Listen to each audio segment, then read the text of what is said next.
Donc on a évoqué la question des mondes virtuels. Le cerveau a tout son monde aussi virtuel qui sert à planifier les trajectoires, comme l'a expliqué Alain Berthos tout à l'heure.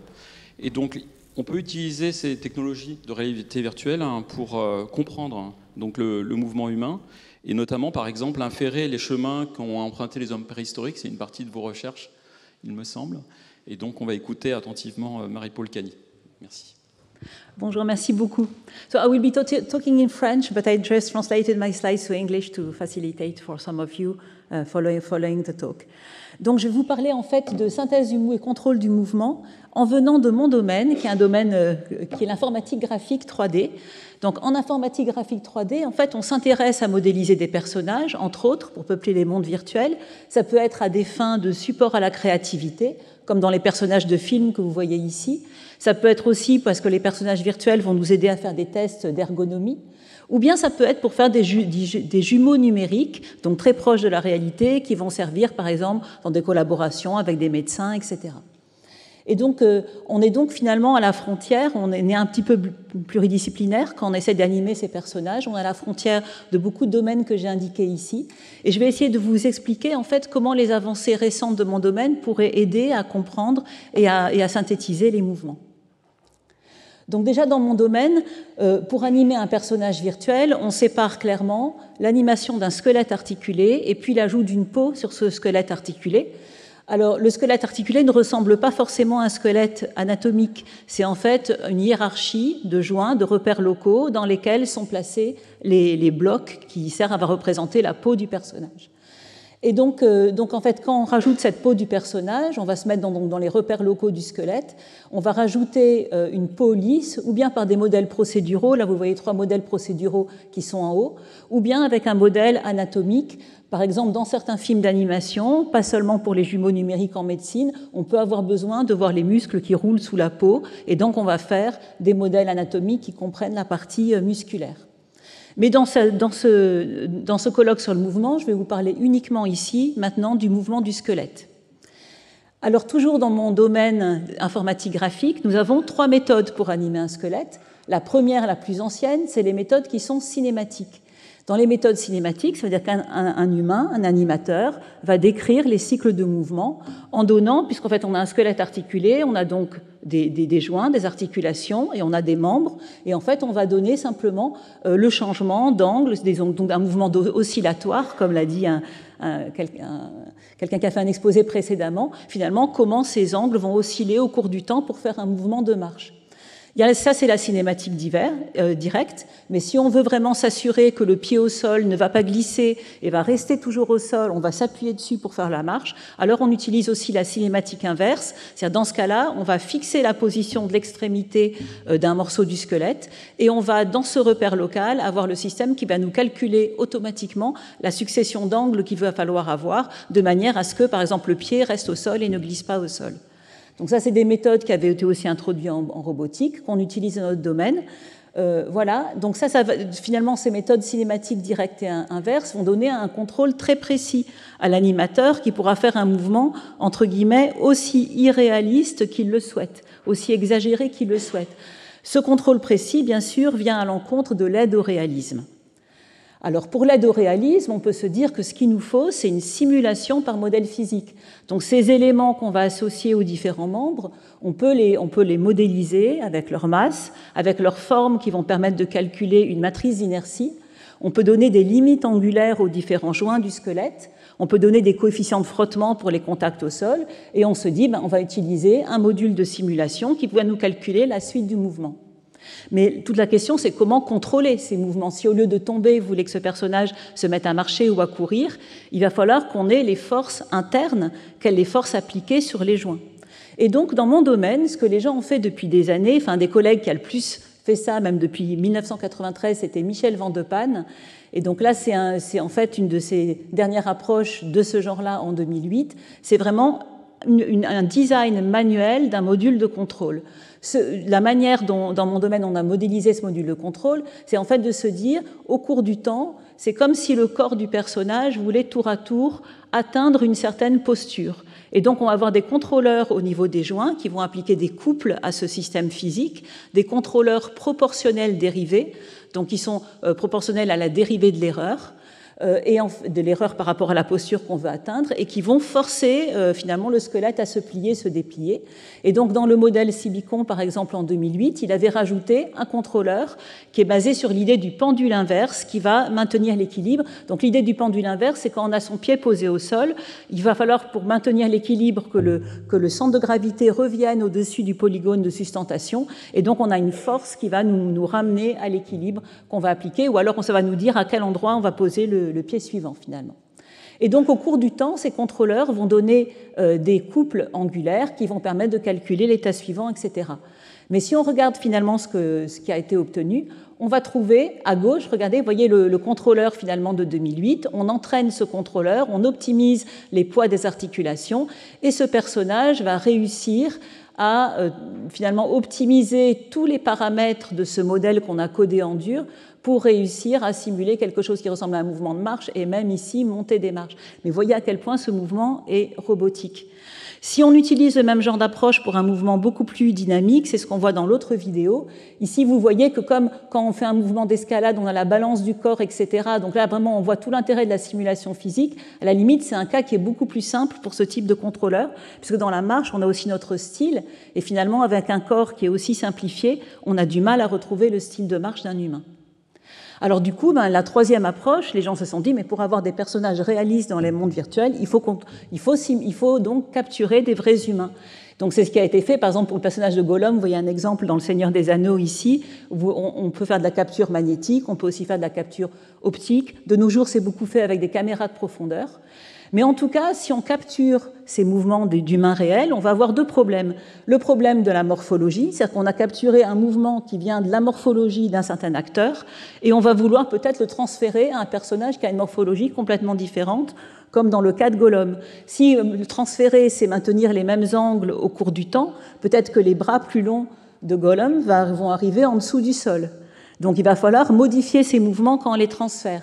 Et de même, si on utilise ça pour un jeu ou de footballeur, par exemple, on a quelques mouvements de joueurs de foot, par exemple, qu'on va avoir capturés, et on va vouloir les enchaîner, il va bien falloir sauter d'un mouvement à l'autre. C'est ce qu'on appelle dans mon domaine les motion graphs. On va chercher finalement les moments des mouvements qui vont se ressembler le plus, et on va essayer de faire des transitions artificielles de l'un à l'autre. Mais ça n'a rien de très réaliste. Finalement, avec ces modifications de mouvement, le réalisme est perdu.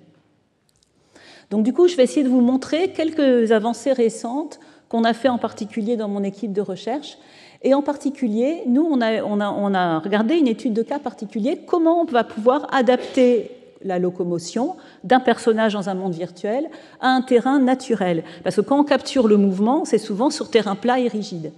Donc c'est limité. Et en fait, on a utilisé deux approches. La première approche, ça a été de prendre un mouvement capturé et de le modifier, mais de le modifier grâce à une simulation physique. Donc on modifie un mouvement capturé traduit en mouvement cinématique par de la simulation qui elle-même est basée sur des connaissances, ou bien directement par des connaissances.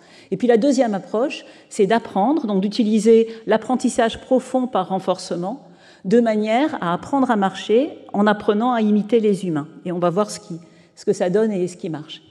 Alors, premier travail que j'ai fait dans ce style, avec un doctorant, avec Chloé Paillard et puis avec Eduardo Alvarado, ce qu'on a fait, c'est qu'on a fait en fait un modèle hybride ici, où on prend un mouvement qui est un mouvement cinématique, et ce mouvement cinématique, on va le mettre dans le repère local, en fait, d'une sorte de proxy physique qui se balance et qui joue le rôle du pendule inversé dont on a parlé tout à l'heure. Donc c'est comme si vous aviez une boîte qui est le repère global du personnage qui se balance, parce que quand on marche sur un terrain, pour rester au-dessus du polygone de sustentation, il faut se pencher en avant quand on monte, et puis on se penche en arrière. Regardez le personnage en bleu, on se penche en arrière quand on descend une pente, au contraire. Eh bien, dans ce repère local, on rejoue le mouvement de marche qui a été capturé, mais on va changer aussi, bien sûr, le point d'impact du pied au sol. Ce point d'impact, on le calcule par lancer de rayon, c'est-à-dire que là où le pied aurait sa trajectoire, c'est la trajectoire capturée, mais là où s'intersecte le sol, on arrête le pied. Et donc, ça permet d'avoir ses pas plus grands quand on descend la pente. Ensuite, vous vous rappelez de l'exposé hier sur les traces de pas, je ne sais pas si l'orateur est encore là, mais on a essayé nous aussi de faire des traces de pas dans des sols meubles, donc nous on synthétise, et de regarder comment ça modifie la marche. Donc on a implémenté des modèles plastiques de sol, et on a essayé de combiner ces mouvements qui étaient purement cinématiques avec une interaction réaliste avec un sol qui lui est physique. Donc voilà ce que ça donne ici. Et on voit que finalement, le sol qui s'enfonce un petit peu sous le pied du personnage, et regardez comme ça dépend de la vitesse en bas à droite, eh bien ça modifie aussi la démarche du personnage. On le verrait encore mieux dans la neige profonde, comme on voit ici à gauche. Ensuite, on a regardé comment on pouvait animer le haut du corps pendant la marche, et on s'est dit un humain qui marche, il essaye de préserver un espace, une zone de confort, une zone de sécurité autour de lui. Mais en même temps, quand il repousse des objets qui lui font obstacle, eh bien, il va falloir qu'en fait, qu'il adapte la tension et la relaxation de ses muscles, puisqu'en fait, quand on plie une articulation, c'est pas juste un couple, c'est en fait un muscle qui permet de plier et un muscle qui permet de déplier, qui arrive à l'équilibre, si bien qu'on peut maintenir la même posture avec ses muscles plus ou moins tendus. Et ici, ce que fait ce personnage, c'est qu'en fait, c'est un modèle qui est réactif, donc il a des métadonnées, on a modélisé sa vision par le fait qu'il connaît des métadonnées sur ce qui est devant lui, et donc il évalue le poids de ce qui est devant lui. Donc du coup, il va utiliser des bras relax pour repousser la végétation, mais quand il va arriver à un objet beaucoup plus lourd, donc en particulier, on va le voir dans le cas de la barrière à la fin, où là, c'est un peu plus lourd, là, ici, il va bander ses muscles et il va pouvoir pousser sa barrière. Donc voilà, vous voyez un mouvement capturé qui est donc adapté en ayant finalement basculé sur un modèle physique pour une partie du corps. Plus récemment, avec une étudiante, une doctorante brésilienne qui est ici dans la salle, Julia Melgar, on a travaillé sur l'animation du regard quand on marche sur ces terrains naturels et accidentés. Et là, on a implémenté de la bibliographie, dont celle qu'Alain Berthoz nous avait donnée sur l'anticipation du regard pendant une trajectoire. Donc, en fait, il faut distinguer la vision centrale de la vision périphérique. Dans la vision centrale, on voit les couleurs, on voit finalement le 3D, et on va regarder si les objets sont saillants sur une image. Ensuite, on a donc ici, ce que vous voyez en blanc sur la vidéo, c'est là où regarde le personnage au cours du temps. Vous voyez son regard qui est animé aussi.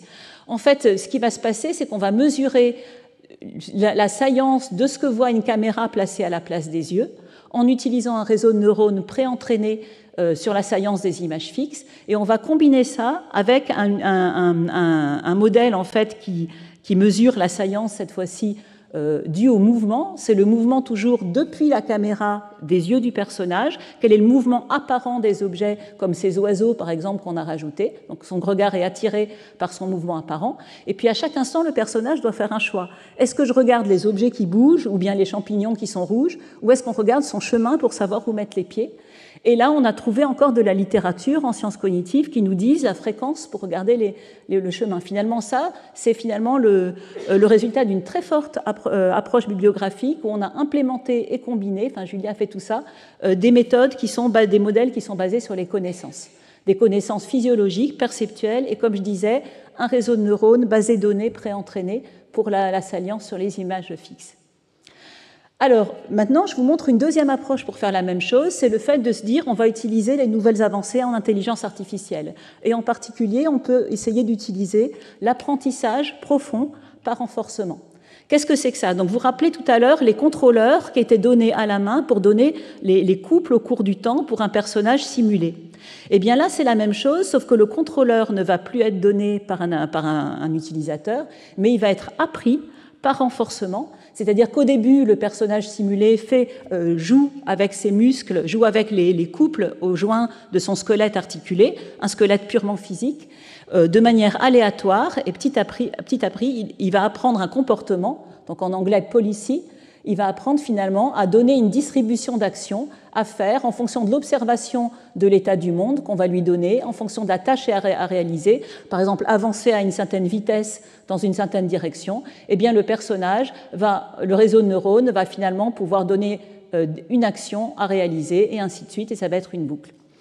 Et donc, si on fait ça par renforcement, ici l'espace d'action est continu, puisqu'en fait, c'est les couples aux joints, donc on utilise le Policy Gradient Method, PPO, et la difficulté, c'est de trouver quelle récompense à donner au cours du temps, puisqu'en fait, ce qu'optimise cette policy, elle essaye de maximiser une récompense. Et donc, comment trouver la récompense à donner pour faire une locomotion réaliste?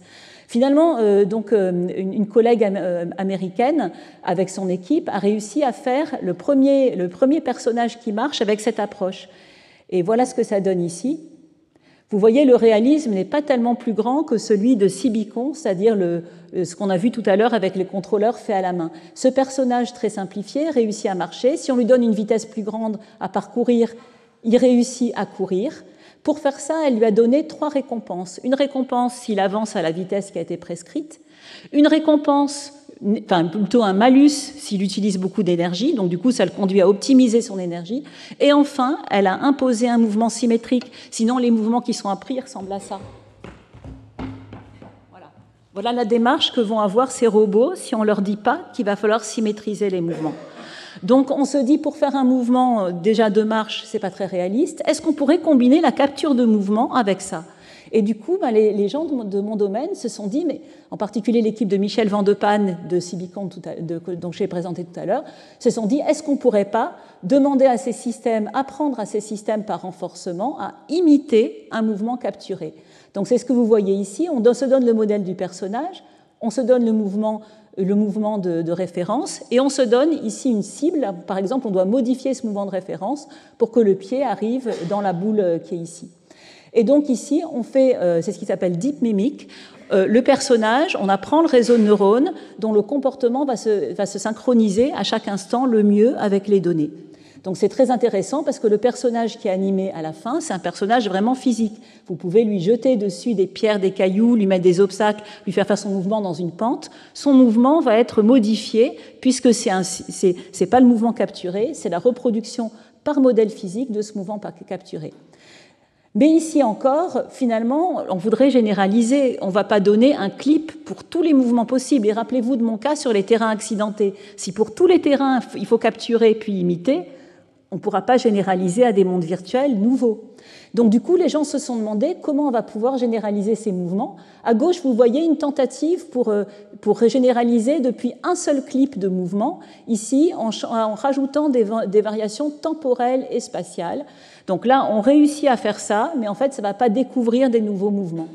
Et puis, la méthode de Peng en 2021, c'est ce qu'on appelle l'imitation learning. Donc ici, il a, lui, au contraire, utilisé une base de données beaucoup plus grande, où il y avait des mouvements pour se baisser, des mouvements pour sauter, des mouvements pour marcher, des mouvements pour courir.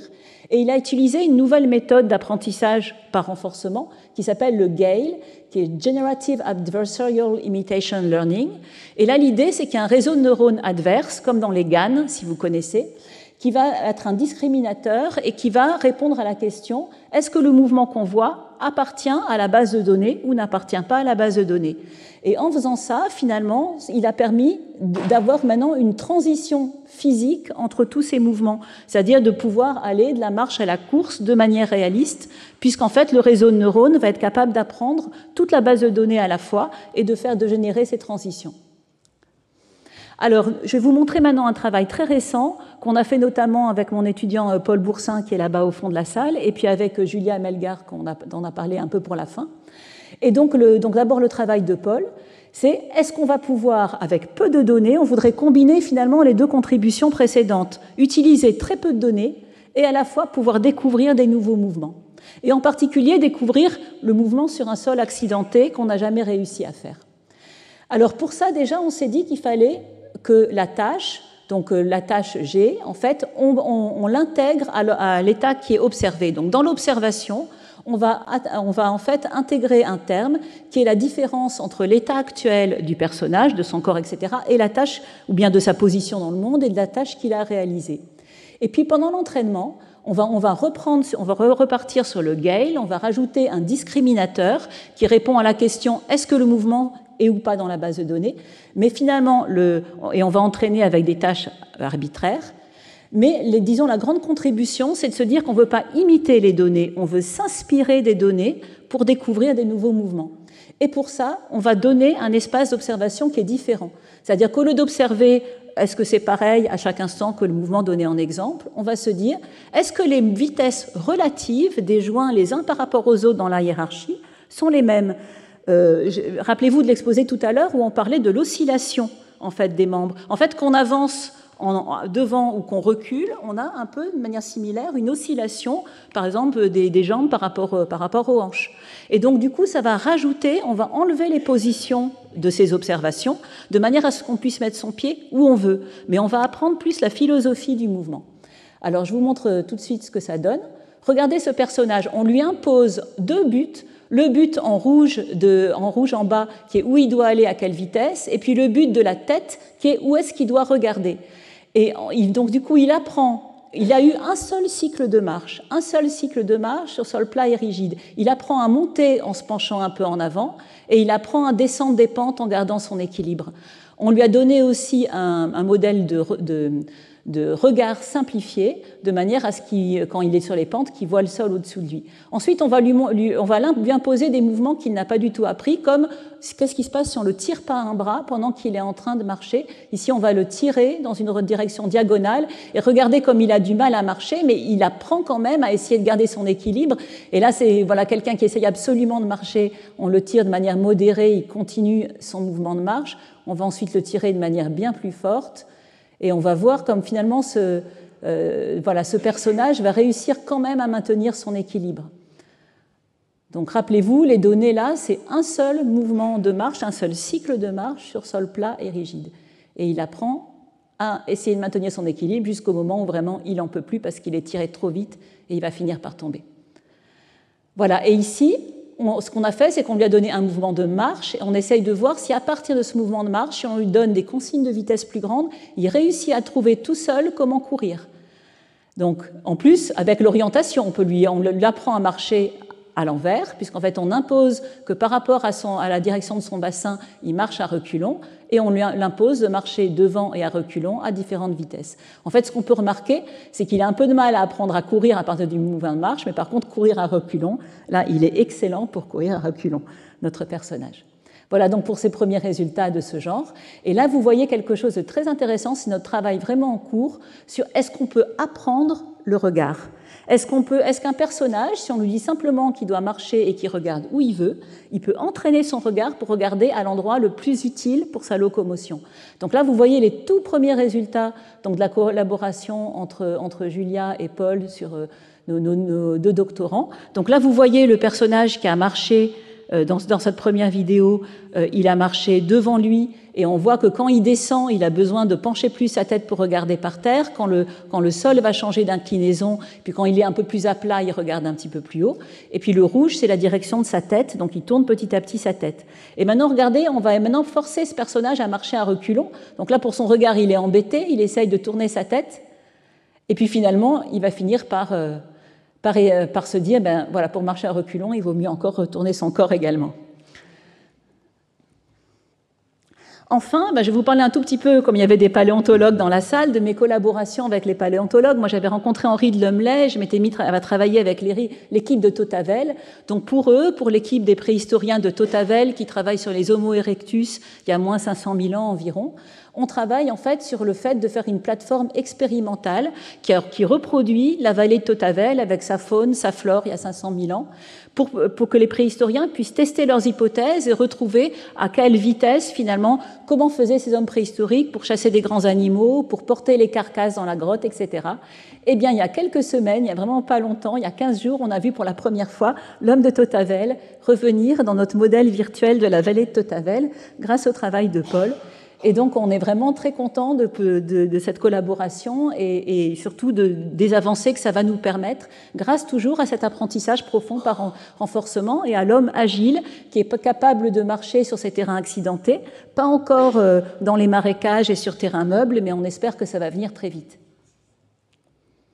Voilà, donc en conclusion, vous voyez que combiner simulation 3D et apprentissage est très très prometteur, que l'intelligence artificielle ne va pas toute seule apporter du réalisme, mais elle n'apportera du réalisme que si on la mélange à des connaissances, notamment des connaissances anatomiques, c'est-à-dire que si maintenant à ces personnages virtuels vous leur mettez un squelette beaucoup plus anatomique, vous mettez des choses beaucoup plus précises sur le système musculaire, etc., le mouvement qu'on va engendrer sera d'autant plus précis.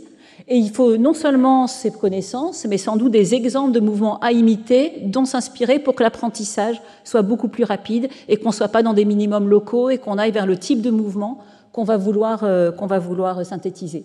Et finalement, en conclusion, on voit que cette combinaison de simulation et d'apprentissage va améliorer l'analyse, la synthèse, le contrôle. Donc là, je vous ai montré comment on modélise des personnages qui interagissent avec leur environnement.